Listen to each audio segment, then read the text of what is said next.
In the post-COVID world order, India has emerged not only as an economic powerhouse but is also the only country that has exchanged physical blows with the Chinese People's Liberation Army, or the PLA. As such, while countries around the world may claim to be China hawks, India is the only nation that has kicked the communist nation hard and led to the death of several PLA soldiers. In the past 1 year or so, China has grown extremely belligerent across the Indo-Pacific. Annoyed by the global frustration being directed against it for mishandling the COVID-19 outbreak, China has gone on a mad spree of initiating conflicts with almost all countries it shares a border with, particularly with India. Now, India has told China that it is coming for it from all sides of the Indo-Pacific, including the South China Sea. Hi and welcome. You're watching TFI English, the national socio-political analysis arm of the TFI Media Group. I'm your host Piyush, and in this video I will tell you how Indian Defence Secretary has made it absolutely clear to Beijing that India will not hesitate when it comes to stepping up the heat in the South China Sea. Let's begin.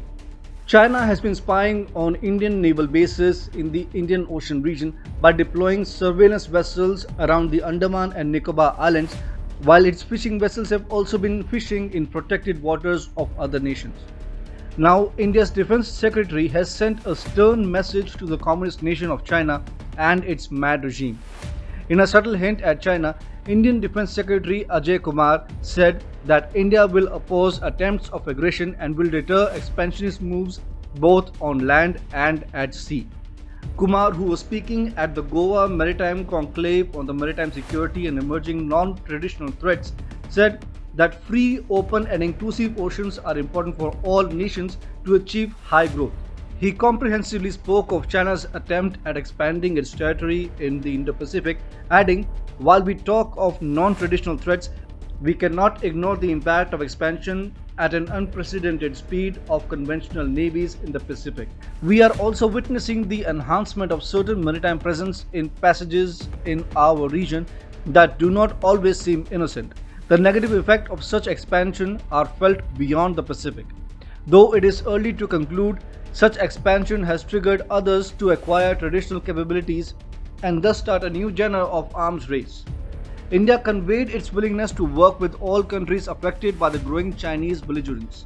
The Defence Secretary said, "India will be working with all maritime nations for peace in the region, standing for a rule-based world. India will continue to oppose the tenets of aggression on land and on the sea. The maritime domain is so vast and strategies are so diverse that going alone is not an option. India remains engaged in most of the important exercises and activities in the Indo-Pacific and the Western IOR for a long time." In a direct attack on China, which is known to have illegal fishing mafia running all over the world, Kumar said, "I would like to make special reference to the illegal, unreported and unregulated fishing which undermines national and regional efforts to achieve the goals of long-term sustainability and responsibility. Moreover, IUU fishing greatly discriminates against those who act responsibly, honestly and in accordance with the rules. IUU fishing, mostly from outside our region, is threatening marine biodiversity, food security for communities and livelihood of those involved in fishing." If China thinks India is not a country it needs to worry about as far as South China Sea conflict is concerned, Beijing will be well advised to reassess its views. Recent comments by the Indian Defence Secretary have made it clear that New Delhi will not hesitate to take on China in the South China Sea along with its new ASEAN partners and global allies.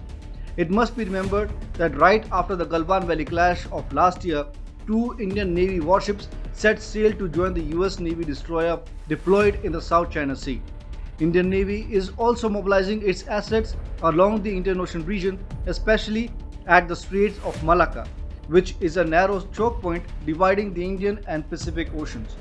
India can confront China in the South China Sea just like the United States. Indian Navy can go a step further and create blockade situation at the Strait of Malacca, which would immediately block Beijing's oil supply lines and trade routes through the Indian Ocean region. Unlike India, China is a green water navy, which means Beijing commands naval influence only in a limited sphere, mostly in the South and East China Seas.